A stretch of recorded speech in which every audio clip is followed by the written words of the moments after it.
Hello students, इसके पहले जो दो वीडियो हमने भेजा उसे पार्ट 2 ए और बी कर लीजिएगा। आप यहाँ पे देख रहे हैं, ठीक है। पार्ट 2 यहाँ से देख लेंगे। ऊपर वाला तो छोड़िए ना, ऊपर वाला तो रिपीट वीडियो है ना। रिपीट वीडियो फर्स्ट, जो भी आप दोबारा क्वेश्चन पूछेंगे उसे repeat video first second third ऐसे करके हम डालेंगे, ठीक है।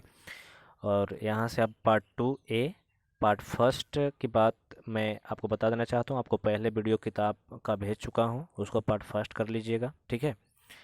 आप समझ रहे होंगे। पार्ट 2 ए हो गया आपका, यहाँ ये पार्ट 2 ही है लेकिन बी हम कर देते हैं इसे, ठीक है। पार्ट 2 बी में क्या क्या है उसे देख लीजिएगा। पार्ट 2 सी में चलते हैं, ठीक है।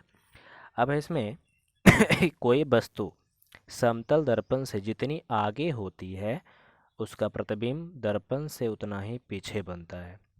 आप लोग घरों में इस्तेमाल करते होंगे इसे, आप इसे प्रैक्टिकल कर सकते हैं।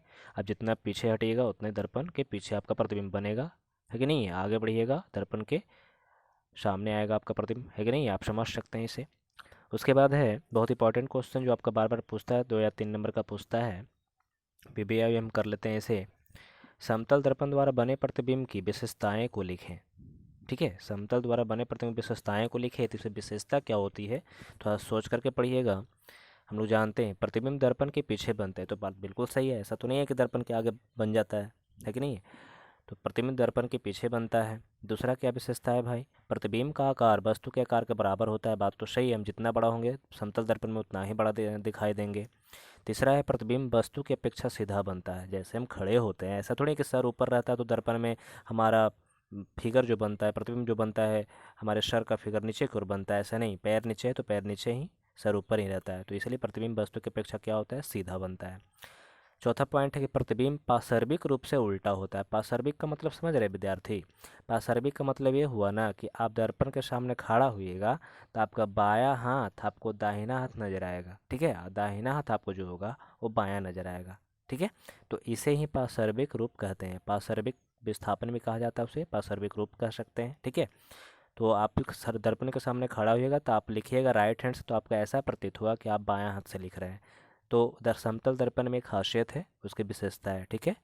उसके बाद है प्रतिबिंब आभासी होता है। बात तो सही है, हम सामने खड़ा होते हैं तो हमारा वास्तविक प्रतिबिंब थोड़ी होता है, आभासी बनता है, काल्पनिक बनता है। उस प्रतिबिंब को आभासी का मतलब है कि हम पर्दे पर प्राप्त नहीं कर सकते, है कि नहीं है। आभासी का मतलब कि उस प्रतिबिंब को पर्दे पर प्राप्त नहीं किया जा सकता, ठीक है। ध्यान रखेंगे इस बात को। चलिए धन्यवाद।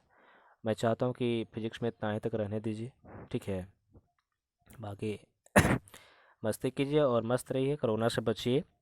और डेली आपका क्लास इसी तरह चलेगा। क्लास कैसा लगा आप चैट कर ज़रूर बताइएगा। और आप नोट्स हमेशा बनाते जाएंगे, डेली पढ़ते जाएंगे। ऐसा होना चाहिए जैसे लग रहा है कि ना डेली आपका क्लास चल रहा है, ठीक है। ध्यान रखेंगे इस बात को, जितना मैं आप लोग पर ध्यान रखना हूँ उतना आप लोग रखिए पढ़ाई पे, कोई दिक्कत नहीं होगी। लॉकडाउन कितना दिन तक रहता है देख लेते हैं उसे, है कि नहीं है। ओके।